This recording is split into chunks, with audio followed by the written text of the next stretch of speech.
Hello বন্ধুরা, সুন্দরী হেসেলে আপনাদের সকলকে স্বাগত। আজ আবারও একটি নতুন রেসিপি নিয়ে চলে এলাম। আজ আমি বানাবো চিকেন মোমো। এই শীতকালে গরম গরম চিকেন মোমো খেতে আমাদের সকলেরই খুব ভালো লাগে। আজ আমি আপনাদেরকে একদম সহজ পদ্ধতিতে স্ট্রিট স্টাইল চিকেন মোমো বানিয়ে দেখাবো। তাহলে চলুন দেরি না করে রান্না শুরু করা যাক। চিকেন মোমো বানানোর জন্য সবার প্রথমে আমি এখানে 300 গ্রাম বোনলেস চিকেন নিয়েছি, আর এটাকে এরকম পিস পিস করে কিমার আকারে তৈরি করে নিয়েছি। এরপর আমি এই চিকেন কিমাটার মধ্যে দিয়ে দেব স্বাদ মতো লবণ। এখানে আমি 1 চা চামচ লবণ দিলাম, আর দিলাম 1/2 চা চামচ গোলমরিচের গুঁড়ো, আর অ্যাড করছি 1 চা চামচ ডার্ক সোয়া সস।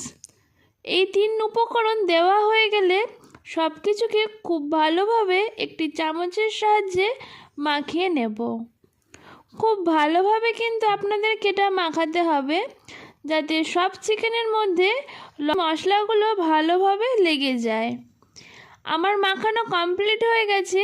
এরপর এটাকে আমি 10 থেকে 20 মিনিটের মতো রেস্টে রেখে দেব। এরপর আমি একটা বড় পাত্র নিয়েছি, আর তার মধ্যে আমি দিয়ে দিচ্ছি 2 কাপ পরিমাণ ময়দা,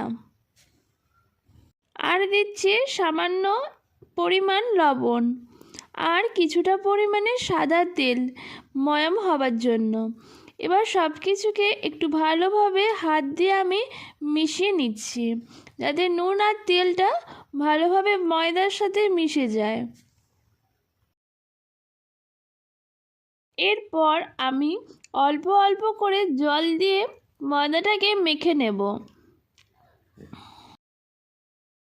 একেবারে আপনারা একসাথে জলটা দিতে যাবেন না, তাতে করে ময়দা মাখাটা অনেকটা নরম হয়ে যেতে পারে।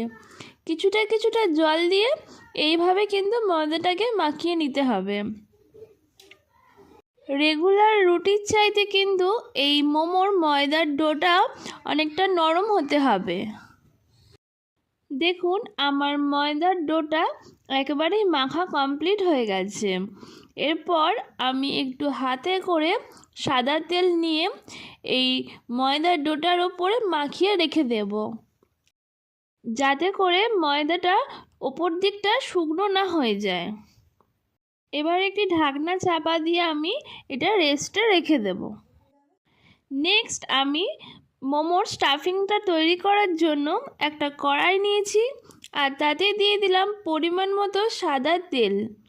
তেলটা খুব ভালো মতো গরম হয়ে আসলে আমি এখানে দিয়ে দিলাম একদম মিহি করে কুচিয়ে রাখা পেঁয়াজ। আমি এখানে বড় সাইজের 2টো পেঁয়াজ নিয়েছি। পেঁয়াজটাকে আমি খুব ভালোভাবে তেলের মধ্যে নাড়াচাড়া করে নিচ্ছি। এর মধ্যে আমি দিয়ে দিলাম স্বাদ মতো লবণ। চিকেনটাকে ম্যারিনেট করার সময় আমি লবণ দিয়েছি, তাই এই সময় লবণটা দেওয়ার সময় কিন্তু আপনারা খেয়াল করবেন, খুব বেশি লবণ দেবেন না। পেঁয়াজটাকে আমি একদমই লাল করে ভাজবো না, শুধু একটু নরম হয়ে আসবে, তারপরেই আমি অন্য কিছু দিয়ে দেব। এরপর আমি এর মধ্যে অ্যাড করছি 1 চা চামচ আদা আর রসুন বাটা। আদা রসুন বাটাটা দিয়ে সব কিছুকে আমি আবারও খুব ভালোভাবে নাড়াচাড়া করে মিশিয়ে নিচ্ছি।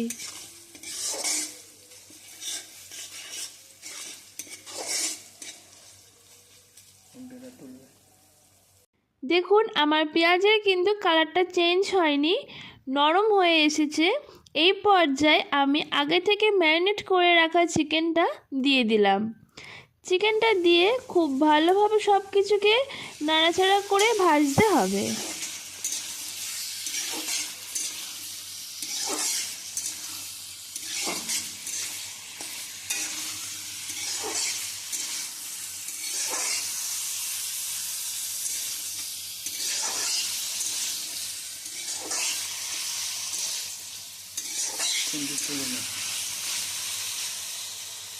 চিকেনটা ভাজতে ভাজতে দেখুন চিকেন থেকে অনেকটা পরিমাণে জল ছেড়ে দিয়েছে। এই সময় আমি আবারও একটু ভালোভাবে নাড়িয়ে চাড়িয়ে নিচ্ছি। চিকেন থেকে যখনই এরকম জল ছেড়ে দেবে তখনই একটা ঢাকনা আমি চাপা দিয়ে এটা রেখে দেব, যাতে করে জলটা মরে যায় আর চিকেনটাও খুব ভালো মতো কুক হয়ে যায়। এরপর ঢাকনাটা খুলে আমি আবারও একটু ভালো মতো নাড়াচাড়া করে মিশিয়ে নিচ্ছি। দেখুন তেল ছেড়ে দিয়েছে আর চিকেনটাও খুব ভালো মতো কুক হয়ে গেছে। ঠিক এই পর্যায়ে আমি দিয়ে দিলাম কাঁচা লঙ্কা কুচি।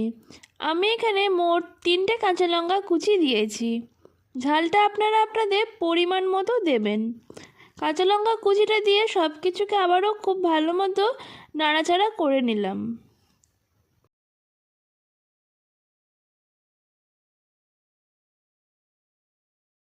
এরপর অ্যাড করছি হাফ চা চামচ চিলি ফ্লেক্স আর বড় চামচের 1 চামচ আমি এখানে টমেটো সস দিলাম। সব কিছু উপকরণ আমার দেওয়া হয়ে গেছে।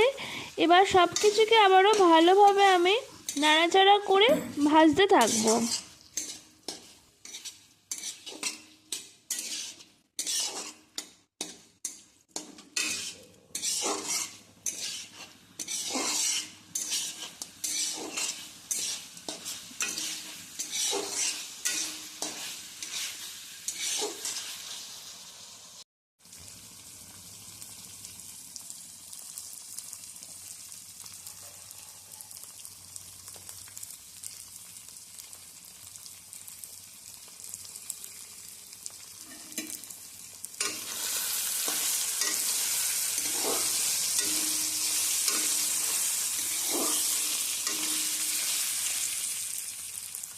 দেখুন চিকেন থেকে কত সুন্দর তেল ছেড়ে দিয়েছে।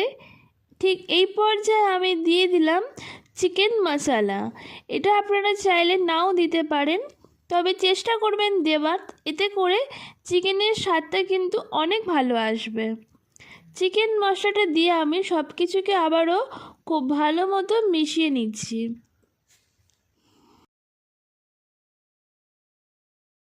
এরপর আমি গ্যাসের ফ্লেমটা অফ করে দিয়েছি আর আমার তৈরি হয়ে গেছে চিকেন স্টাফিংসটা। এটা আমি কড়াই থেকে নামিয়ে একটি সার্ভিং প্লেটে রেখে দিয়েছি। এরপর আমি যে ময়দাটা আগে থেকে মেখে রেখেছিলাম সেই ঢাকনাটা খুলে দেখুন ওপর থেকে সাদা তেল দেওয়ার কারণে কতটা ময়দার ডোটা সফট হয়েছে আর একেবারেই ওপরটা শক্ত হয়ে যায়নি, শুকিয়ে যায়নি। সবটাকে আমি আবারও খুব ভালোভাবে হাত দিয়ে একটু মাখিয়ে নিলাম তেলটাকে।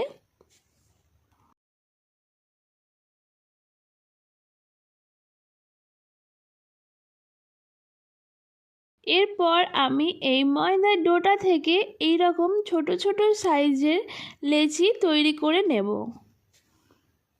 আর আমি একটা প্লেটে এই লেচিগুলোকে সাজিয়ে রেখে দিচ্ছি।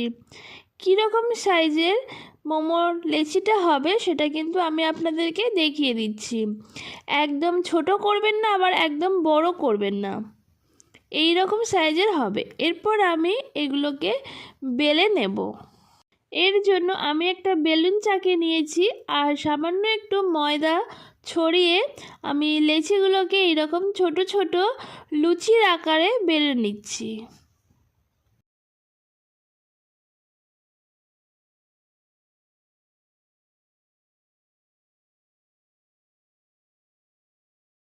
আমি এই রকম সেম প্রসেস করে সবকটা লেচিকে আমি এরকম লুচির আকারে বেলে নিচ্ছি আর বেলে আমি এইরকম প্লেটের মধ্যে সাজিয়ে রেখে দিচ্ছি।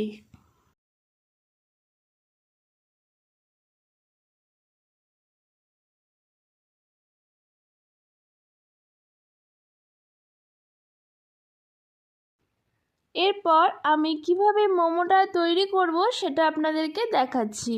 সবার প্রথমে একটা লেচি এইরকম নিয়ে মাঝখানে আমি পুরটা দিয়ে দিলাম আর সাইডে আমি একটু হাতে করে জল দিয়ে দিলাম, দিয়ে এই সাইডটাকে আমি ওই সাইডের মধ্যে ভালোভাবে অ্যাড করে দিলাম আর এই রকম আঙুলের সাহায্যে প্রেস করে করে মুখ দুটোকে জুড়ে দিচ্ছি। এরপর দেখুন এই দুটো সাইড একটা একটার ওপরে দিয়ে এরকম একটু জল দিয়ে চিপে আটকে নিলেই তৈরি হয়ে যাবে আমাদের মোমো।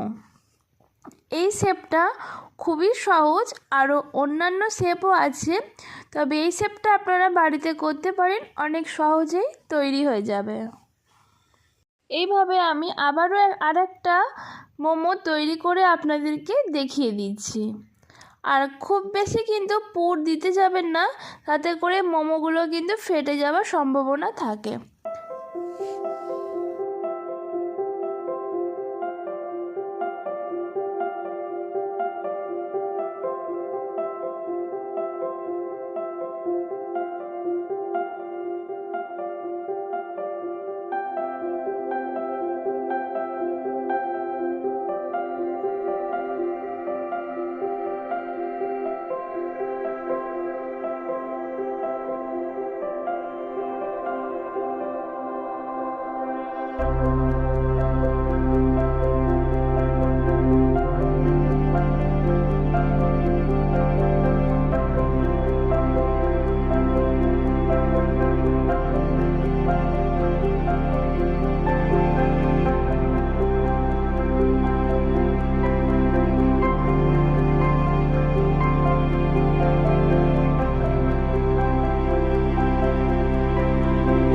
এইভাবে আমি একে একে সবকটা মোমোকে তৈরি করে প্লেটে সাজিয়ে রেখে দিয়েছি। এরপর মোমোগুলোকে স্টিম করার জন্য আমি একটা কড়াই নিয়েছি আর তাতে পরিমাণ মতো জল দিয়ে দিয়েছি। এরপর একটা এরকম ছিদ্র ছিদ্র থালা আমি দিয়ে দিলাম কড়াইটার ওপরে। এবার আমি গ্যাসের ফ্লেমটা অন করে দিয়েছি আর থালার মধ্যে আমি সাদা তেল ব্রাশ করে দিচ্ছি। এই অবশ্যই একটু বেশি করে সাদা তেল ব্রাশ করবেন, তাতে করে মোমোটা নিচে আটকে যাবে না, খুব সহজেই উঠে চলে আসবে। এরপর আমি এই ছিদ্র ছিদ্র থালার মধ্যে একে একে মোমোগুলোকে সাজিয়ে রেখে দিচ্ছি। নিচের মোমোগুলো দেবার পর আবারও একটু ওপরে তেল ব্রাশ করে দেবেন, তারপরে ওপর মোমোগুলোকে রাখবেন, এতে করে একটার গায়ে একটা মোমো লেগে যাওয়ার সম্ভাবনা থাকবে না। এবার মোমোগুলোকে দেওয়া হয়ে গেলে একটা ঢাকনার সাহায্যে ভালোভাবে চেপে আটকে দিতে হবে। 20 মিনিট স্টিম হতে দিতে হবে। 20 মিনিট পর ঢাকনাটা খুলে দেখছি একেবারেই আমার মোমো তৈরি হয়ে গেছে। মোমোটা কিন্তু হতে সময় লেগেছে আমার 20 মিনিট। এরপর আমি মোমোগুলোকে নামিয়ে একটি সার্ভিং প্লেটে রেখে দিচ্ছি। তৈরি হয়ে গেছে আমার চিকেন মোমো। দেখুন মোমোগুলো কিন্তু খুবই সুন্দর হয়েছে আর একটাও কিন্তু ভেঙে যায়নি। আপনারাও এইভাবে বাড়িতে চিকেন মোমো ট্রাই করে দেখতে পারেন, আশা করছি আপনাদের খুবই ভালো লাগবে। আমার আজকের রেসিপি আপনাদের কাছে কেমন লাগলো সেটা অবশ্যই কমেন্টে জানাবেন। যদি ভালো লেগে থাকে তাহলে অবশ্যই একটা লাইক করবেন আর বন্ধুদের সাথে শেয়ার করবেন। আর আমার চ্যানেলের রান্নাগুলো যদি আপনাদের পছন্দ হয়ে থাকে তাহলে অবশ্যই আমার চ্যানেলটাকে সাবস্ক্রাইব করে আমার পাশে থাকবেন। আজকের মতোই ধন্যবাদ, দেখা হচ্ছে পরবর্তী ভিডিওতে।